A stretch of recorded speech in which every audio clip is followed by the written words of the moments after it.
Good morning, everyone. Welcome back to my channel, and thank you so much for joining me here today. This is your daily news report and fourth stimulus check update. Lawmakers in Congress want to provide the American people with a fourth round of stimulus payments. New stimulus bills have been proposed in Congress. This coming Friday, I will be announcing 3 more winners of my Amazon gift card giveaway. To enter my giveaway, all you have to do is subscribe to my channel, like this video, and also leave a comment below. Thank you so much, everyone. Unemployment benefits during the crisis provided a better financial buffer for a much larger share of Americans than during the Great Recession, most especially among low-income workers. More than half of unemployment insurance recipients whose 2020 earnings dropped by 10% or more received benefits that met or exceeded the amount their earnings decreased. In 2009, only 19% of benefit recipients were made whole. The share of lost earnings replaced by unemployment insurance was far higher in 2020 than in other recent years. The frequencies of large earnings decline when including unemployment benefits are below that from the Great Recession through the entire distribution. While a similar percentage of workers saw their income decline at least 10% in the year 2020 versus in the Great Recession, the financial outcomes for workers in the crisis were much better thanks to the expanded unemployment benefits and stimulus payments.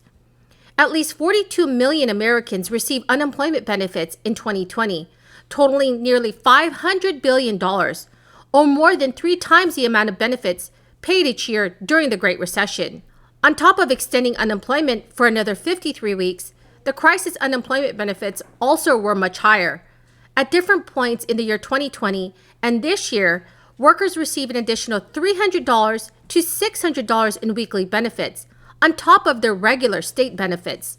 We have to make sure that our transition to electric is better for workers, it creates dignified jobs, and that people are better off with a decarbonized electric economy than they are with a fossil fuel economy.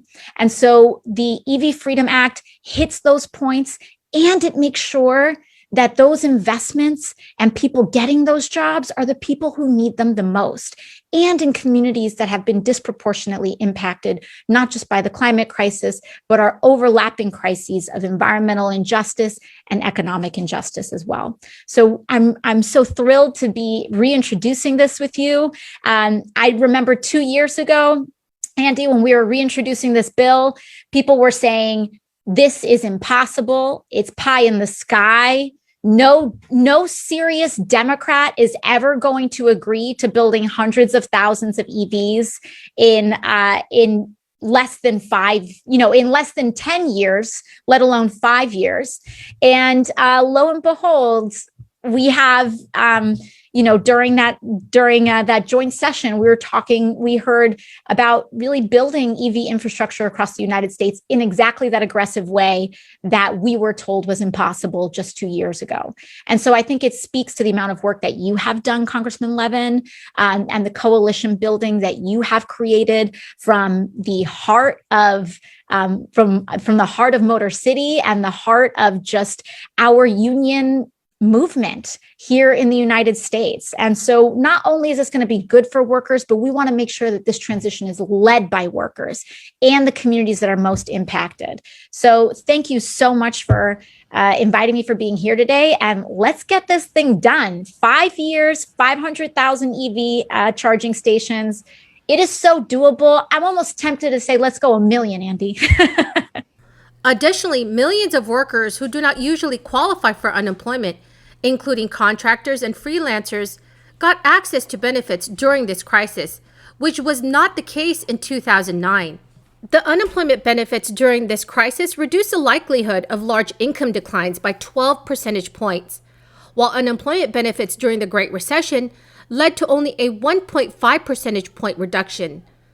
The stimulus payments during this crisis further softened income shocks, reducing the likelihood of earning declines by another 5 percentage points. So what are your thoughts on this, everyone? Should more stimulus money be sent now to millions of Americans? Please leave your thoughts in the comment section below. Currently, there are millions of Americans throughout the United States that are still struggling because of this crisis. New names are being added each week to an online petition started by Colorado restaurateur that calls for direct payments of $2,000 to every adult and $1,000 to every child in America until this crisis is officially in the rear view. This petition has drawn close to 2.8 million signatures and is closing in on a goal of 3 million. Meanwhile, scores of Democrats in Congress have signed their names to letters urging the president to continue providing some form of direct financial support to American households. 7 members of the powerful House Ways and Means Committee said in a letter to President Biden, a 4th and 5th check could keep an additional 12 million people out of poverty. More recently, Minnesota Democratic Congresswoman Ilhan Omar just introduced legislation to provide up to $1,200 per month to U.S. adults and as much as $600 a month to children. In a recent news release, Ilhan Omar had stated, "We as a nation have the ability to make sure everyone has their basic needs like food, housing, and health care met." In their letter to President Biden, the House Ways and Means Committee members had asked the president to roll stimulus checks into the Families Plan he unveiled earlier this year. Proposals from that plan now form the foundation of the social spending bill.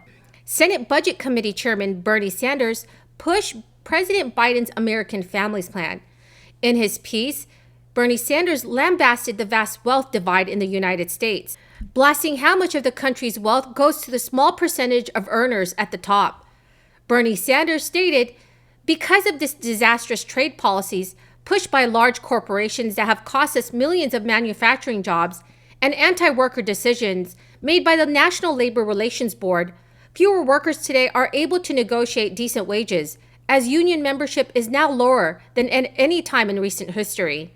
The Vermont senator held up the measures included in the American Families Plan as ways to combat the growing inequality, pointing to the expanded child tax credit, free pre-K for children, and free community college tuition. He affirmed that the proposed plan would end the international disgrace of the United States being the only major country to not have paid family leave and medical leave, as well as the disgrace of widespread homelessness and lack of affordable housing. According to the White House, the Build Back Better agenda includes President Biden's American Families Plan and key elements of the American Jobs Plan that were not included in the bipartisan infrastructure deal.